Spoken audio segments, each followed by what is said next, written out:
अब बात करेंगे देश के स्वतंत्रता सेनानी वीर सावरकर की, जिनके जीवन पर बनी फिल्म स्वतंत्रता वीर सावरकर की स्क्रीनिंग मुंबई के मलाड पश्चिम इलाके में की गई थी।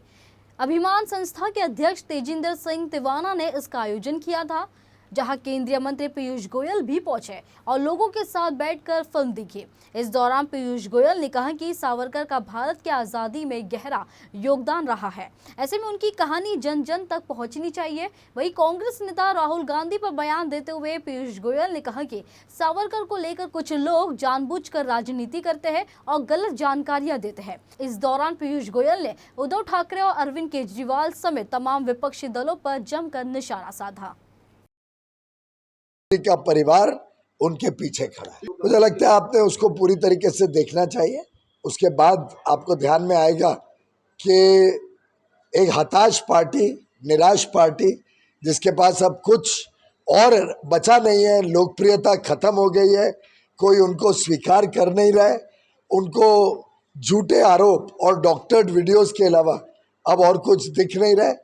अगर आप उसको पूरा परिप्रेक्ष्य में देखें तो ध्रुव तो एक वक्ता के नाते वहाँ पे बुलाया गया था, एक वक्ता के नाते वहाँ गया, उसने अपनी बातें रखी। शुरुआत में ही कहा मैं किसी एक पक्ष के लिए वोट मांगने नहीं आया हूँ। मैं सभी फर्स्ट टाइम वोटर्स को आह्वान करता हूँ कि अपनी अंतरात्मा को देख के आप वोट डालने ज़रूर जाइए, क्योंकि ये आपका अधिकार भी है, ये आपका कर्तव्य भी है। और पूरे उनके वक्तव्य के बाद क्वेश्चन आंसर सेशन हुआ। उसमें एक व्यक्ति ने कुछ टिप्पणी की जिसपे मुझे लगता है अगर आप वीडियो देखें, और शायद वीडियो अवेलेबल है, पर आप उस वीडियो को देख के अगर जनता को अवगत कराएं तो आपको ध्यान में आएगा कि तुरंत उन्होंने कहा कि मुझे इसकी जान। पहले तो उस युवा को साधुवाद किया, उसको उसकी करेज के लिए उसको बधाई दी कि आपने साहस किया बोलने का, उसके लिए मैं तुम्हें बधाई देता हूँ।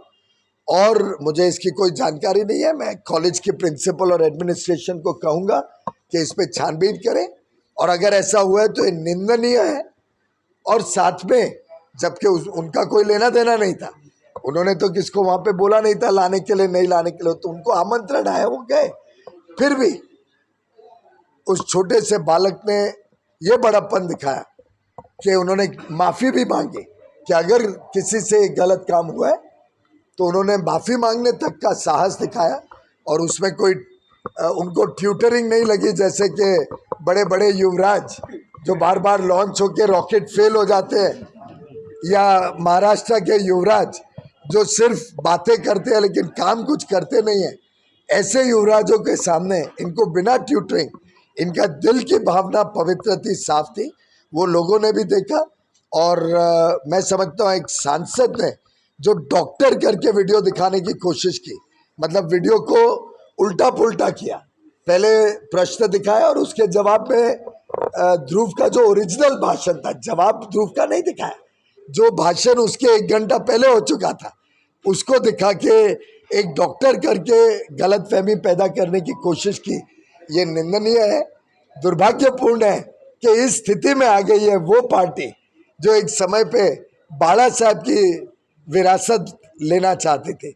मुझे तो लगता है आज बाला साहब ठाकरे कितने दुखी होंगे ये देख के कि उनकी पार्टी और उनके प्रतिनिधि इस हद तक आ गए कि उनके माननीय सांसद आज ठाकुर कॉलेज को ही धमकी और अलग अलग प्रकार के पत्र लिख रहे हैं। बहुत ही दुर्भाग्यपूर्ण है, मैं इसकी पूरी तरीके से निंदा करता हूँ।